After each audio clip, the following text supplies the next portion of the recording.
Hello everyone, my name is Anna and I welcome you all back to this new English video for our series called Studies of the Brit Hadasha.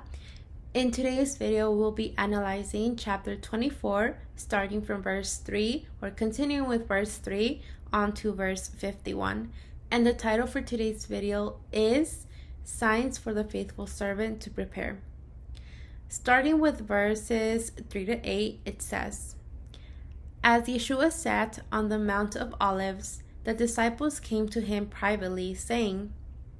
Tell us, when will these things be, and what will the sign of your coming be, and the end of the age? Yeshua answered them, See that no one leads you astray. Verse 5, For many will come in my name, saying, I am the Messiah, and they will lead many astray. And you will hear of wars and rumors of wars. See that you are not alarmed, for this must occur, but the end is not yet. Verse 7, For nation will rise against nation, and kingdom against kingdom, and there will be famines and earthquakes in various places. Verse 8, All these are the beginning of birth pangs. Previously, in verses 1 and 2 of this chapter 24, we saw that Yeshua prophesies to his disciples about the destruction of the Temple of Jerusalem, where we read and we studied that he tells his disciples that this place was going to be torn into pieces, it was going to be torn down, and that not one stone would be left upon another. This prophecy that Yeshua tells him about the Temple of Jerusalem caused his closest disciples to ask him in these verses, from verses 3 and 4, about three prophetic questions, which are, when will these things happen? What signs will there be of the return of the Messiah? And what would be the signs of the end of the century?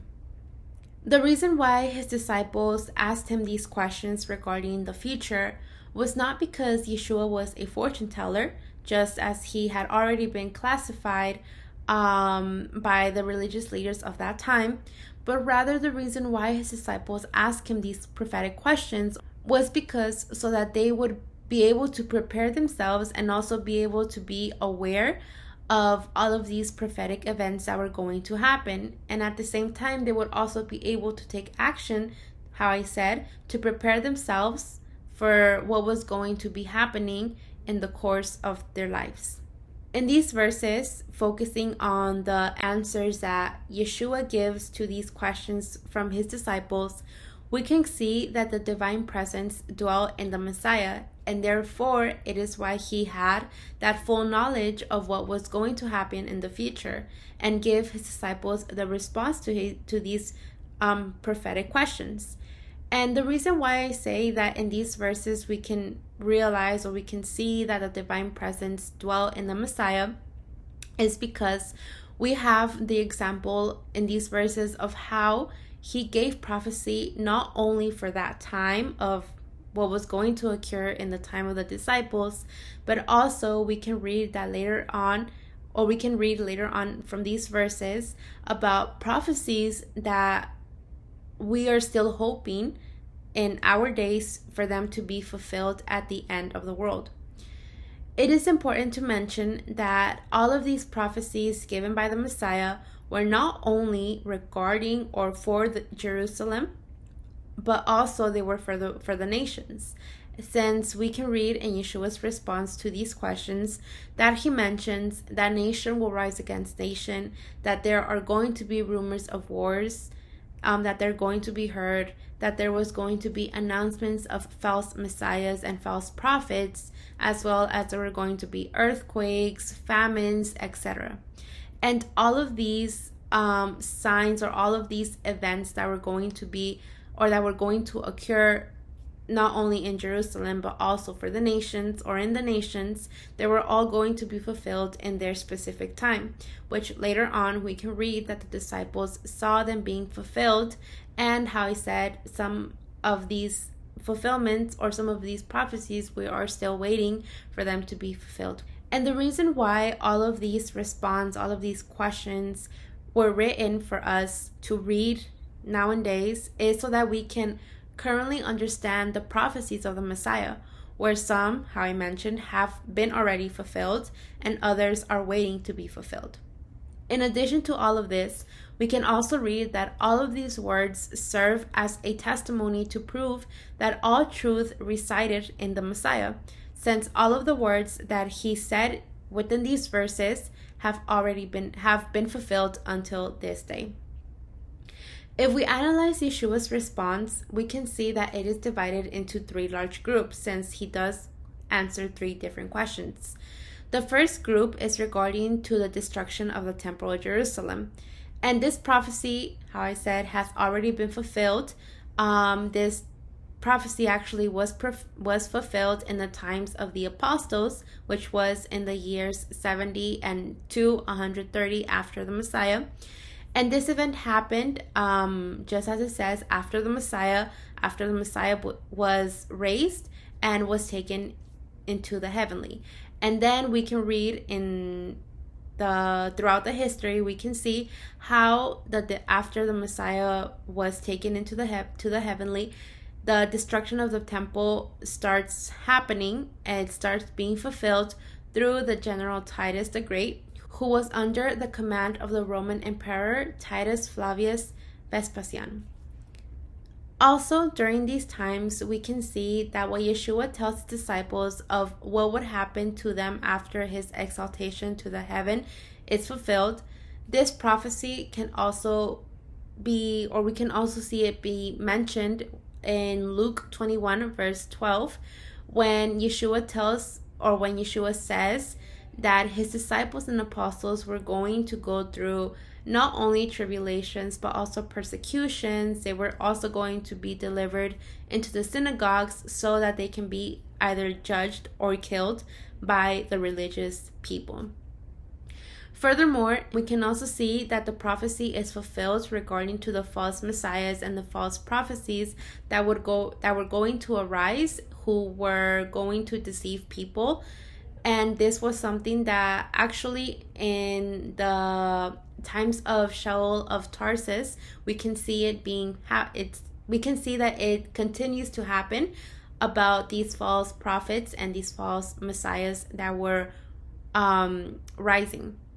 And we can actually read in the letter that Shaul of Tarsus wrote to the congregation of the Thessalonians, where he tells them not to let themselves be led astray by false prophets and messiahs, since these false prophets and messiahs would only cause them, or will only make them wander from the faith. The second answer that Yeshua gives, which belongs to the second group, is regarding to the signs of his second and last coming. These signs that Yeshua mentions are fulfilled already, starting from the 15th century to the 18th century, which was the time of the end of the Dark Ages, where we can see, and we can actually read in history, how from the 15th to the 18th century, royalty and nations begin to appear. And it is here where we can see wars and rumors of wars between kingdoms and nations building up. Lastly, the third response of the Messiah is regarding to the signs of the end of this age. In this response, we can read that the Messiah prophesies that kingdoms will rise against kingdoms, that there will be famines, earthquakes, etc. And actually, we can see all of these prophecies, or all of these events being fulfilled from the 20th century onwards, where we can see that plagues are starting to occur, famines, earthquakes, natural phenomena, signs in the skies, tribulations, etc. As we have been analyzing all of these signs that the Messiah prophesies about, the signs that were going to occur at the end of this age, it helps us to read all of these signs so that as believers we can be aware of what not only happened in the past, but is happening in the present, and also what is going to happen in the future. And all of this will allow us to prepare ourselves, just as we see the disciples that they informed themselves about all of the signs, all of the prophecies that were going to occur in their time. So in that way, they can prepare themselves to be those faithful servants for when all of this was going to occur. And in that same time, it is important for all of us, or for us now, as we read these verses, to inform ourselves and to know about all these signs that are going to happen, in the future, and that are currently happening. So in that way, we can, or it allows ourselves to prepare to be faithful servants for when our Messiah comes, which we know that his second coming is going to be regarding to the judgment for this world. Continuing with verses 9 to 10, it says, "Then they will deliver you up to tribulation and put you to death, and you will be hated by all nations for my name's sake. And then many will fall away, betray, and hate one another." In the beginning of verse 9, we can read that it says, or that it mentions the word then. If we read this word in the Greek version, which is tote, and which means at that time, past or future, or it can also mean meanwhile. If we read this verse from the Greek translation, it would be the following, or it would say the following: "At a certain time, they will be delivered to tribulation." Reading it in this way, we can understand that Yeshua was telling his disciples that throughout their ministry, which was to announce the message of Teshuvah to all the nations, they were all going to go through tribulation. That is, that they were going to be mistreated, they were going to be beaten, they were going to be delivered by their own close ones, their own relatives, their own families. They were going to be delivered to the synagogues, to the religious people, and therefore they were going to be accused of all things. They were going to be sentenced to death. They were going to be mistreated, etc. All of these words of the Messiah that we read within these verses, we can also read them with more detail in the Good News, or in the Gospel of Luke, chapter 21, verses 12 to 17, where if we read it from what it says in those verses of the book of Luke, we can read that although the disciples and the apostles were going to go through all of this tribulation, however, they should not act in a carnal way to defend themselves, or actually to save their own lives, because Yeshua tells them, and Yeshua reminds them, that the Eternal would always be with them and would give them the correct and the wise words to say during those tough situations that they were going to be in. And in that way, all of those words that they were going to say, they were going to be of testimony as those faithful servants, that despite all the bad things or all the tribulations that they were going to go through, that they were going to confront themselves with, however, their faith and their trust would always be in the Eternal. Analyzing the lives of the disciples, it gives us a lesson that we should not be distracted by what this world offers us, by what this world tells us, but rather we must prepare ourselves for the coming of our Messiah with all diligence, just as the disciples did in their times. In these verses, we can also learn that we must always be attentive to all of the signs that the Messiah said in these verses that were going to happen. Just as we read that the disciples in their time, they were also attentive to see all these signs being fulfilled, so that in that way, it would not, these situations or these tribulations that they were going to go through, they were not going to get them by surprise, but rather they were going to be preparing themselves so that they can act and they can say the things that they had to say during these tough times without acting in a carnal way. And in that same time, we should also be preparing ourselves for these, so that we can be able to see these signs that Yeshua mentions within these verses. Currently, we must be attentive to the signs that that Yeshua mentions, so that we can prepare ourselves every day to remain firm in the faith and to also consecrate ourselves to the Creator. And in this way, when the Messiah comes for the second and last time, which we know and how I had already said is the day of final judgment for all the world, we will not be caught off guard by his coming, as we read later on in verse 36 of this chapter, that says that the day and the hour no one knows. Or Yeshua says that the day and the hour no one knows. Not even the angels of the heavens, but only the Father. So because of this, because of what we read in this verse 36 of this chapter, it is why we must see the importance of being attentive to the signs so that we can prepare ourselves, and in that way the coming of the Messiah does not get us off guard. Continuing with verses 11 to 14, it says, "And many false prophets will arise and lead many astray. And because lawlessness will be increased, the love of many will grow cold. But the one who endures to the end will be saved."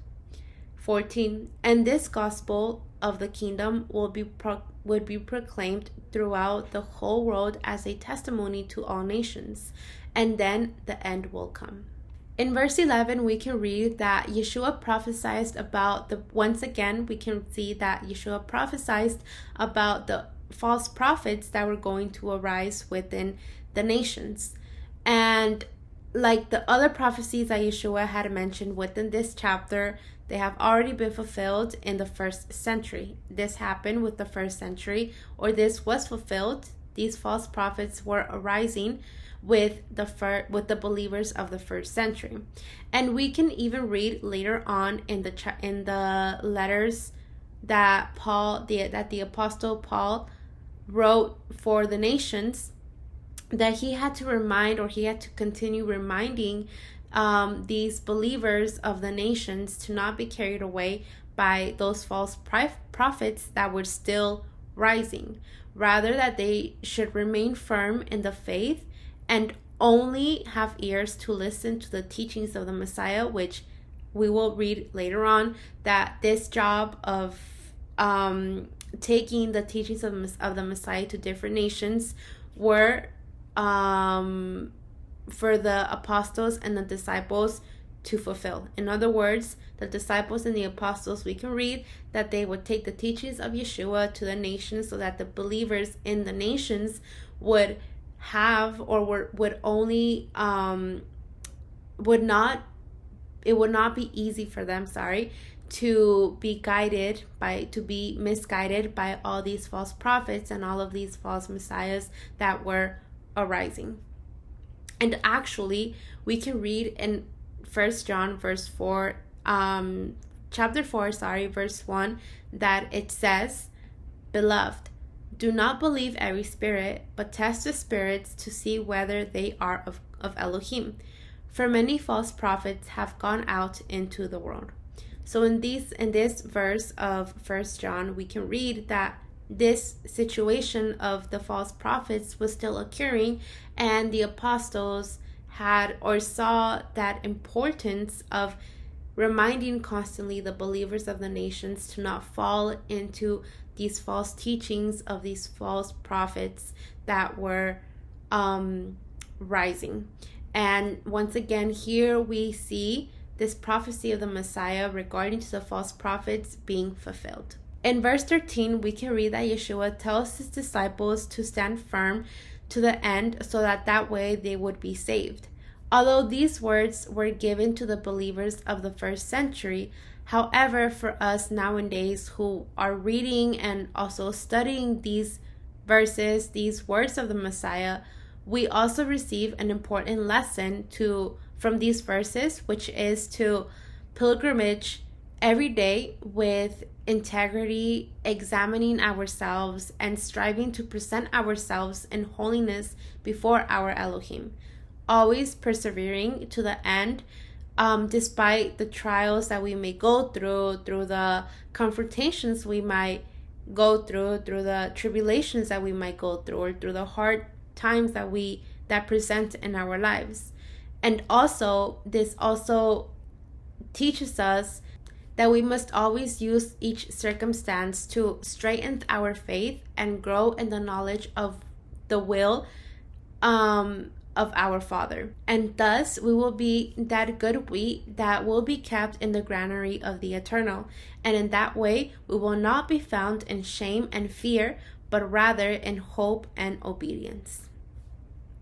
From verses 15 to 22, we can read that the Messiah prophesies about the persecutions, betrayals, deliveries in the synagogues, the rejection, and tribulations that the disciples, like the apostles, would have to live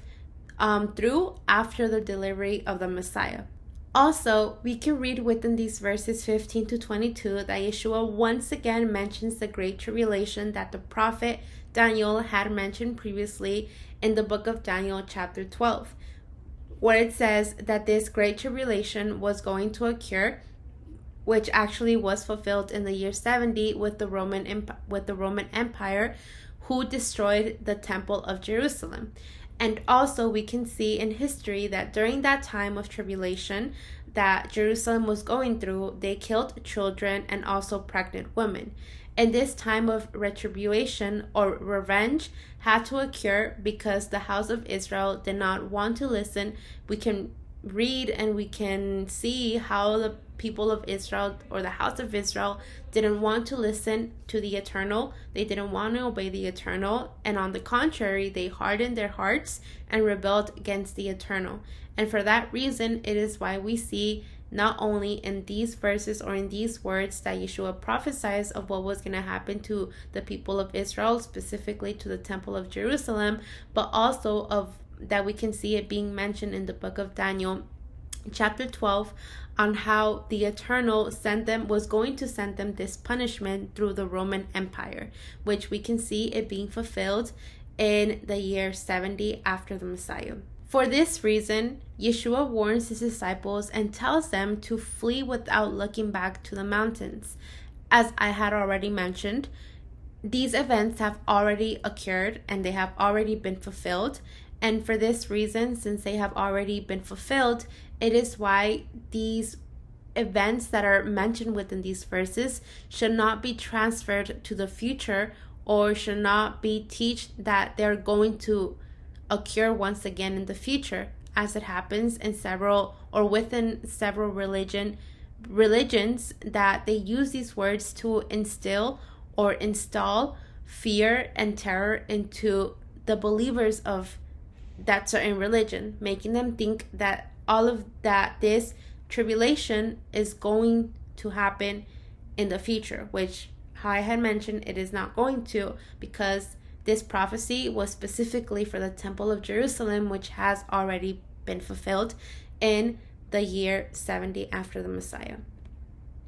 We must understand that having this knowledge should not produce a sort of terror in ourselves or in us, but rather should produce an exhortation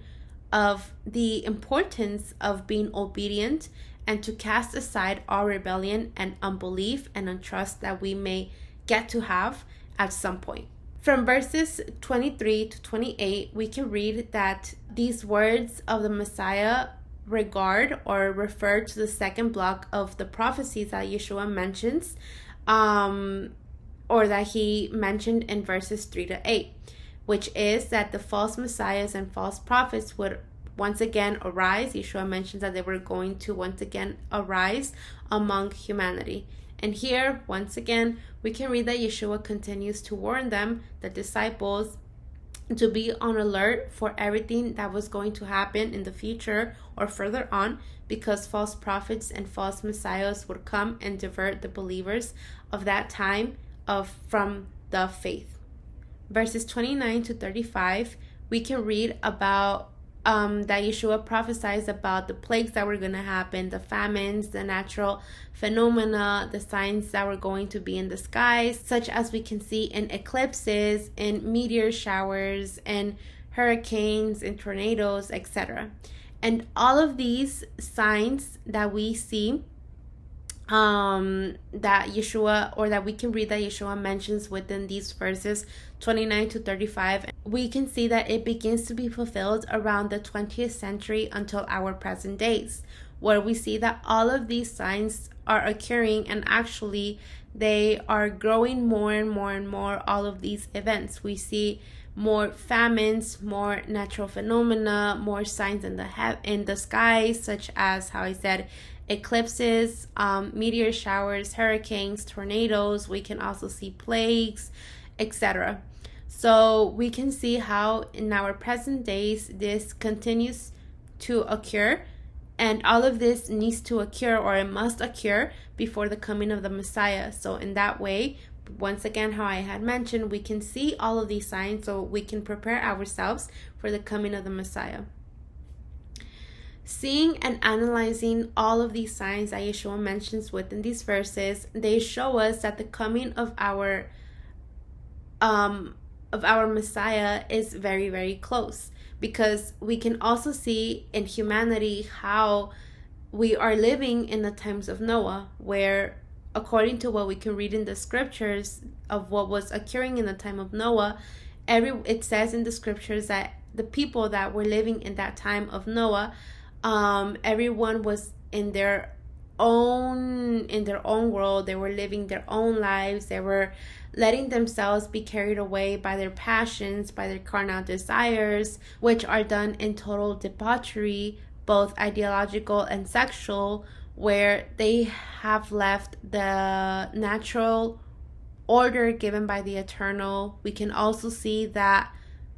this is something that happens in our days, where humanity is pleased to act indecently, to act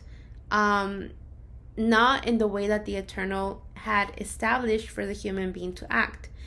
So seeing and analyzing the times in which we are living,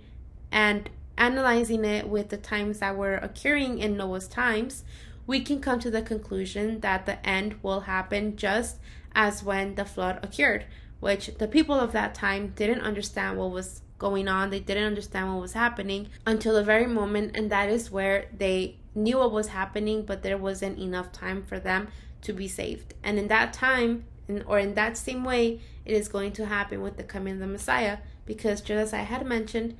no one knows when is the day or when is the time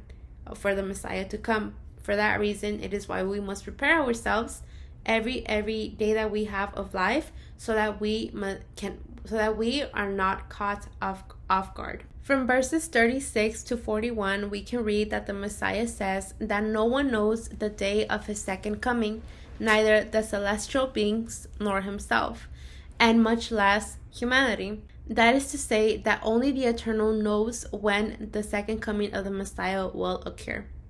The Messiah mentions that the time of his coming would be similar to what we can read that happened in the time of Noah, where people were living like a normal day. They were eating and drinking among themselves. They were giving themselves into marriages. They were celebrating, etc. But the day of the flood began to occur. They did not understand what was happening, and that is why they were not saved. So that's why Yeshua compares his coming with the time of Noah. That in that same way, the Messiah says that it will happen in the times of his coming, where people will be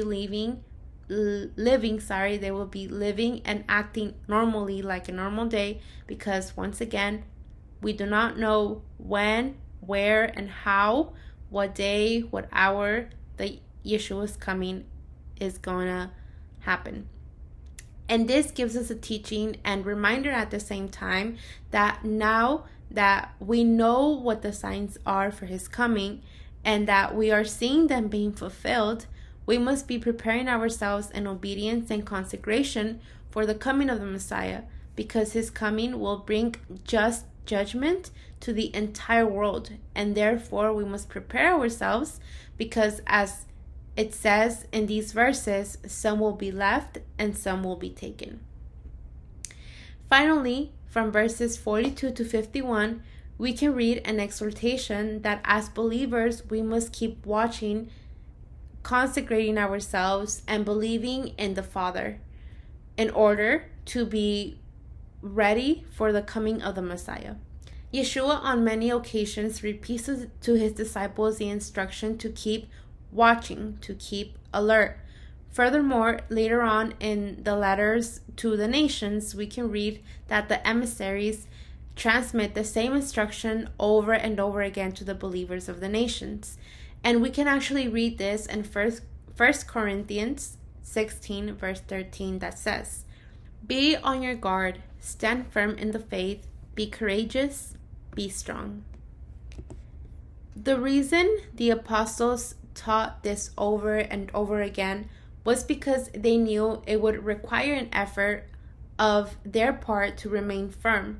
for the Messiah announced to them all the difficulty or all the difficult circumstances that they would have to go through, just as we have read: tribulations, persecutions, death, etc. And they also knew that with this they were going to receive a great reward that comes with persevering to the end, which is why actually Shaul of Tarsus says that the afflictions that they were going through were nothing compared to the splendor that would be manifested in them. Nowadays, these words that we see not only in the letters to the nations, but also in these words of the Messiah, it exhorts us, because although we do not have to go through literally all the tribulations, all the hard moments that the disciples and actually the apostles too went through, however, we do have many challenges to face and that we have to actually overcome. For example, the assimilation to this world with its festivities, with its festivities, the philosophies of this world, the ideologies, the pagan customs and traditions, the religions that arise within today's society, which, as we know, it diverts the soul, or it diverts us from the right path, and other assimilations or other confrontations that we might face or that we can face ourselves with. However, just like those first believers that we read within these verses, that they were going to see all of this happen, all of these prophecies being fulfilled, they were still called to continue toward the goal. And in that same way, we must ensure that trials do not stop us or do not make us go backwards to the old life that we had, but rather that we can use each situation that presents in our lives so that we can grow and not only grow, but also straighten our faith. Because we must always remember that only those who remain faithful until the coming of the Messiah will be able to receive the promise of that eternal life. And well, this is all for today's video, for today's verses of this chapter 24 of the Good News of Matthew. Thank you very much for your time, and we will see each other in the next one. Bye.